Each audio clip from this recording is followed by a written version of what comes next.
میرا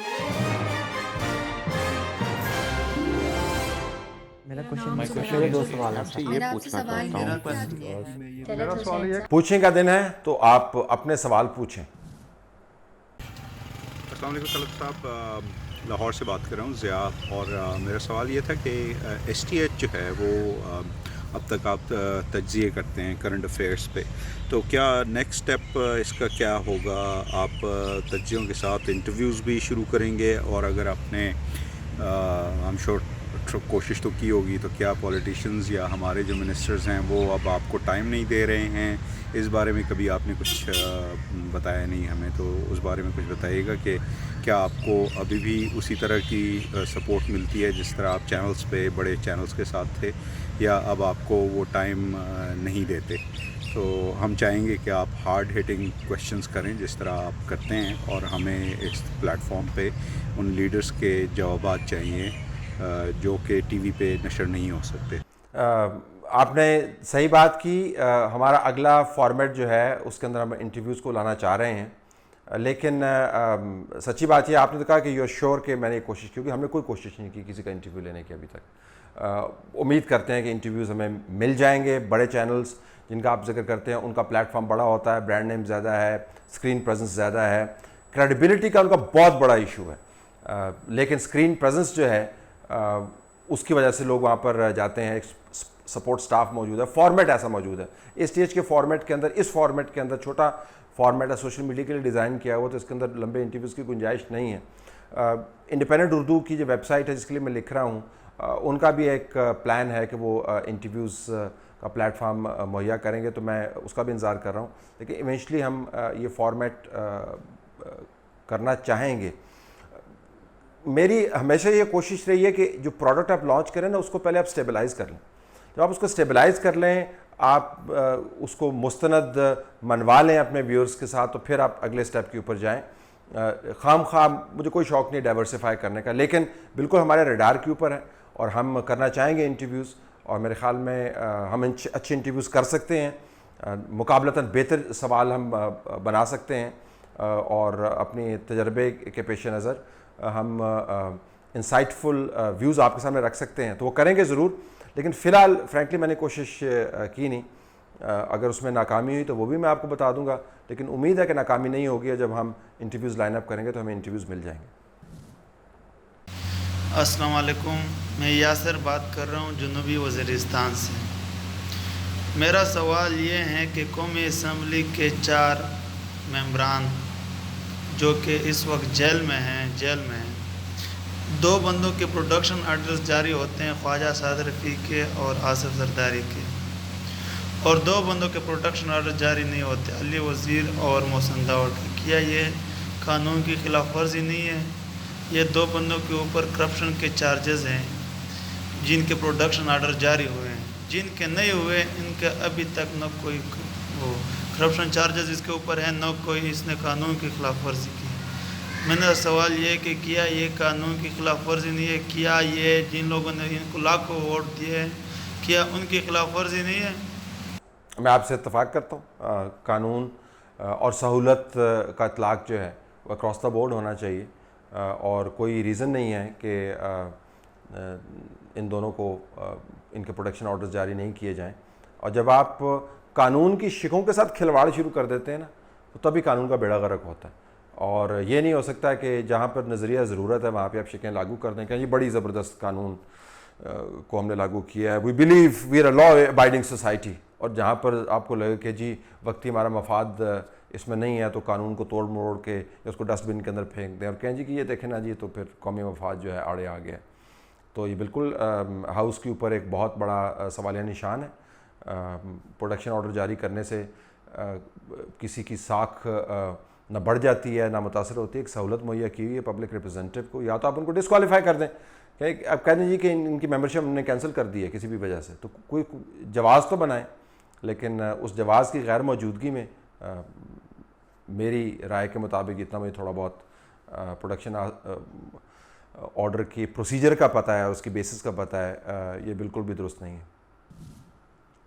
شاہ صاحب آپ سے کویشچن ایکچولی 2 ہیں، چلیں چھوٹے چھوٹے ہیں.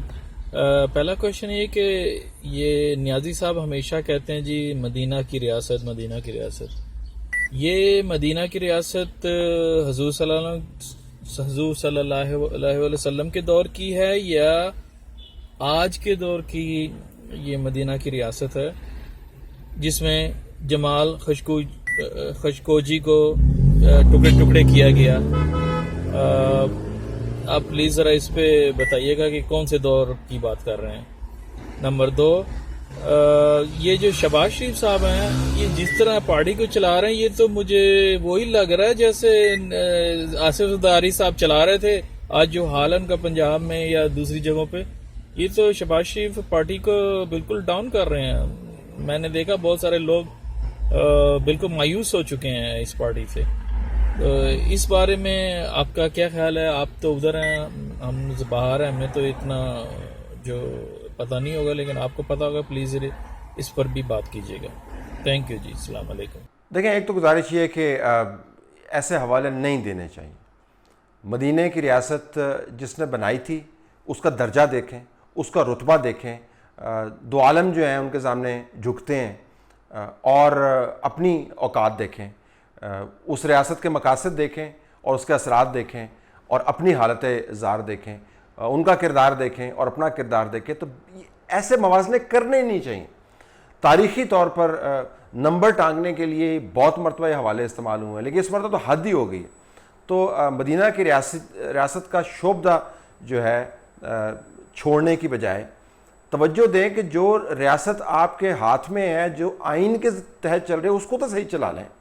وہ تو سرکار دو عالم صلی اللہ علیہ وسلم کی ریاست کو چھوڑ دیں، آپ خلفائے راشدین کی ریاستوں کو چھوڑ دیں، آپ صحابہ کرام کی جو کرامات ان کو چھوڑ دیں، مت حوالے دیا کریں. ان کے بالکل بھی حوالے جچتے نہیں ہیں. اور ان کی تاریخ اور اپنی جد و جہد کون بتاتا ہے، کون مشورے دیتا ہے آپ کو؟ اور تاریخ یا تو کوئی بہت بڑا عالم فاضل آدمی کو پڑھ کے بندہ کوئی مستند بات کرے. 2 کتابیں بھی نہیں پڑھی، 2 پیراگراف پڑھتے ہیں اور آ کے بیان دے دیتے ہیں. تو میرے خیال میں یہ حوالے بالکل نہیں دینے چاہیے. کوئی ریاست ایسی پاکستان کے اندر نہیں دنیا میں نہیں بن سکتی، کیونکہ جو بنانے والا تھا وہ یکتا تھا 2 عالم کے اندر، اسی نے بنائی ہے. اور بہت ساری مثالیں ایسی ہیں کہ ان کے پرتوخ سے ہم کچھ سیکھ سکتے ہیں. تو ہماری مین کمٹمنٹ جو ہے وہ تو پہلے پوری کر لیں اپنی 1973 کے کانسٹیٹیوشن کے تحت. تو آپ چلا لیں، جو بنیادی حقوق کی لسٹ میں آپ کے سامنے پڑھ لیتا ہوں اس کے تحت تو آپ ریاست چلا لیں.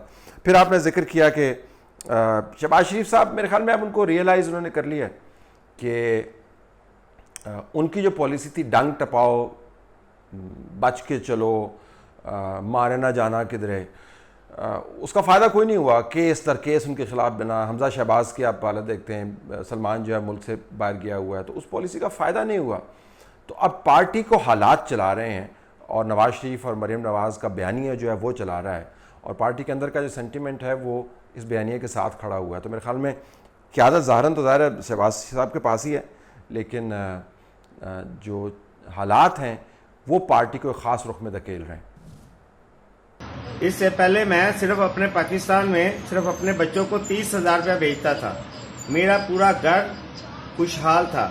ابھی میں یہاں سے 1 لاکھ روپیہ بھیجتا ہوں اور گھر میں پھر کہتے ہیں جی بجلی کا بل آ گیا جی، تھوڑے سے پیسے اور آخری ڈیٹوں میں بھیج دیں. مجھے یہ بتائیں کہ ہماری اکانومی کس طرف جا رہی ہے؟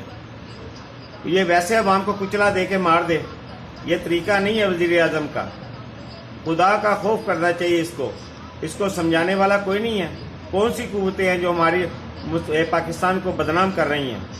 لہٰذا اس سے پہلے کہ ہم لوگ عوام بن کے روڈوں کے اوپر آئیں تو خدا را ان کو کوئی سمجھائے، کوئی سمجھانے والا ہے تو. جی، آپ نے قوت خرید کے حوالے سے بالکل ٹھیک بات کی ہے. جو لوور مڈل کلاس ہے، مڈل کلاس ہے، سلائٹلی اپر مڈل کلاس ہے، اور جو غریب طبقات ہیں، قوت خرید 0 سے بھی نیچے چلے گی. اگر آپ 100 روپے رکھ لیں نا اپنے سامنے اور اس کے اور فیک نوٹ رکھیں، صحیح 100 روپے ضائع کرنے کی ضرورت نہیں ہے آپ کو، تو اس کے اوپر لائنیں کھینچ کے اس کے حصے کرتے رہیں. 13% انفلیشن نکال دیں، 17.5% جو ہے جی ایس ٹی آپ دیتے ہیں وہ نکال دیں، 43 قسم کے جو آپ دوسرے انڈائریکٹ ٹیکسز ہیں وہ آپ نکال دیں، اور اوپر سے جو نئے ٹیکسز حکومت نے لگائے ہیں وہ نکال دیں, جو مارکیٹ کی مینیپولیشن ہے وہ نکال دیں, تو یہ 100 روپے کا نوٹ ہوگا وہ -200 کے اندر چلا جائے گا. تباہ حال ہے معیشت. اور ابھی میں دیکھ رہا تھا نئے اعداد و شمار, اس مرتبہ 3.2 کے اوپر کہہ رہے ہیں کہ گرو کرے گی انڈیپینڈنٹ اداروں کی. نیکسٹ ایئر جو ہیں وہ 2.4 یا 5 کے اوپر گرو کرے گی. اتنی گروتھ, اتنی انفلیشن, عوام کا کباڑہ نکل گیا ہے.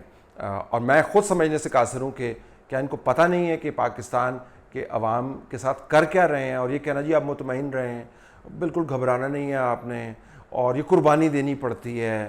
آپ تو ریاست کے وسائل کے اندر آپ نے ڈائیو لگائی ہوئی ہے, اور آپ وہاں سے کھینچ کے اپنے گھر بھر رہے ہیں, بجلی کے بل, ٹیلی فون کے بل, ٹریول, کھانا پینا, تنخواہیں, طاقت, منسٹریاں, ٹھیکے, یو نیم اٹ.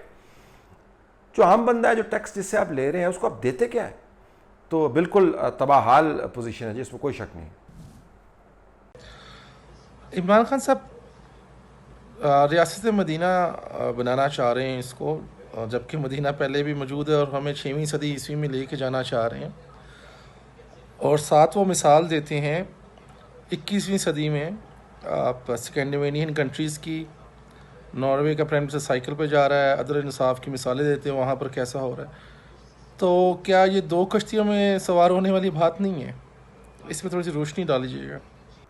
دیکھیں, ریاست مدینہ کے حوالے سے میں نے ابھی جواب دیا ہے. 6ٹی صدی اور 22ویں صدی کی بات نہیں ہے. جو بنیادی فنڈامنٹلز ہیں, جو گائیڈنگ پرنسپلز ہیں, وہ تاریخ کے اندر ریاست مدینہ نے ڈائریکٹ کیے ہوئے ہیں. ان گولڈن پرنسپلز کے تحت آپ ماڈرن ریاست آرام سے چلا سکتے ہیں. لیکن جب یہ کہتے ہیں کہ ہم ریاست مدینہ جیسی ریاست بنائیں گے, بالکل نہیں کہنا چاہیے. میں پچھلے سوال کے جواب میں بھی یہ کہہ چکا ہوں. دوسری بات یہ ہے کہ آئین سے آپ کی کمٹمنٹ ہے, آئین کے تحت آپ نے الیکشن لڑا ہے, اس کی ذمہ داری آپ کو پوری کرنی ہے. تو پرانی یا نئی ریاست کی بات نہیں ہے. جب تک آپ بنیادی کام نہیں کریں گے تب تک لوگوں کی ویلفیئر میں اضافہ نہیں ہوگا اور ایک فلاحی ریاست نہیں بن سکتی. پہلے ریاست کے تصور کے اوپر تو فوکس کر لیں, جو ماڈرن ریاست ہے اس کو پڑھ تو لیں, اس کے بعد جو گولڈن پرنسپلز ہیں جس کے تحت آفاقی ریاستیں چلتی ہیں ان کے اوپر فوکس کیجیے گا. تو میرا نہیں خیال کہ اس کے اندر فلاسفیکلی کوئی کلیش ہے. جو یونان کی ریاستوں کی ہم مثال دیتے ہیں کہ یونان کے اندر براہ راست ڈیموکریسی تھی. تو پرانی اور نئے کی بات نہیں, بات یہ ہے کہ اس وقت جس کمٹمنٹ کو پورا کرنا ہے وہ پورا کر رہے ہیں, نہیں کر رہے, ظاہر نہیں کر رہے.